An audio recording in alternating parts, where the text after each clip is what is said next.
Mercoledì 3 giugno, Santa Clotilde. È il 155esimo giorno dall'inizio dell'anno, ne mancano 211 al termine. Il sole sorge alle 5:23 e tramonta alle 20:56. La luna si leva alle 18:10 e tramonta alle 3:59.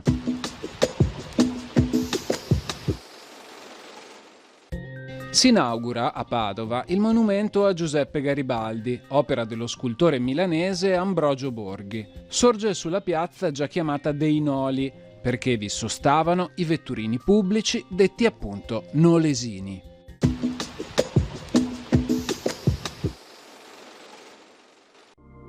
Le previsioni per domani. In prevalenza cielo nuvoloso. Sulla pianura fino al primo mattino alternanza di nuvole e rasserenamenti. Precipitazioni. Nella prima metà di giornata, a partire dai monti, probabilità in aumento da bassa nelle prime ore della notte a medio-alta verso fine mattina. Dal pomeriggio probabilità alta. In arrivo piogge, specie nella seconda parte della giornata, quando pioverà estesamente e con maggior probabilità di temporali, specie sulle zone prealpine e pedemontane. Temperature in aumento di notte e in calo di giorno. Variazioni anche sensibili rispetto al giorno precedente.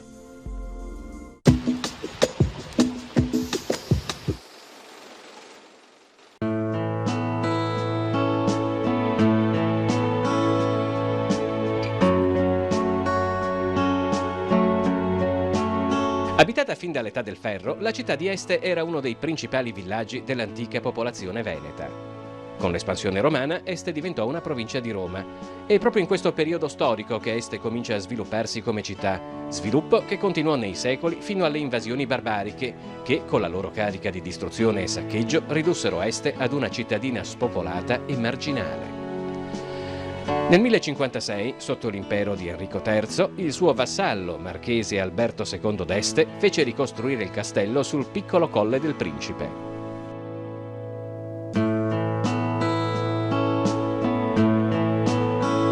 Destinata a sua dimora fortificata, questo edificio copriva in larga parte il pendio, con una rocca e un mastio attorno al quale si formò un piccolo borgo e con esso l'impulso al risorgere della città. Nel 1339 il castello d'Este venne ampliato e ristrutturato nella forma che esiste ancora oggi da Ubertino da Carrara, signore di Padova. L'imponente mole del complesso, impressionante macchina bellica, fu destinato ad essere uno dei maggiori nuclei fortificati per il controllo del territorio, fondamentale nella strategia di difesa dei domini della signoria padovana.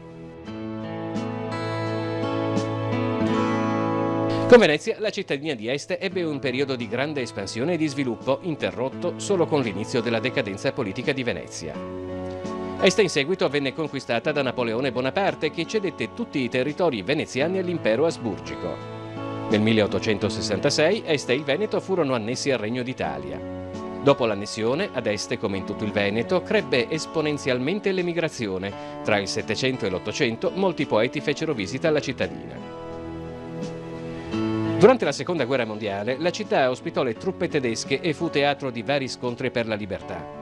Dalla cittadina vennero deportati numerose persone e nel 1943 Este fece parte della Repubblica Sociale Italiana. Il 28 aprile del 1945 arrivarono le truppe alleate che costrinsero alla ritirata le truppe tedesche.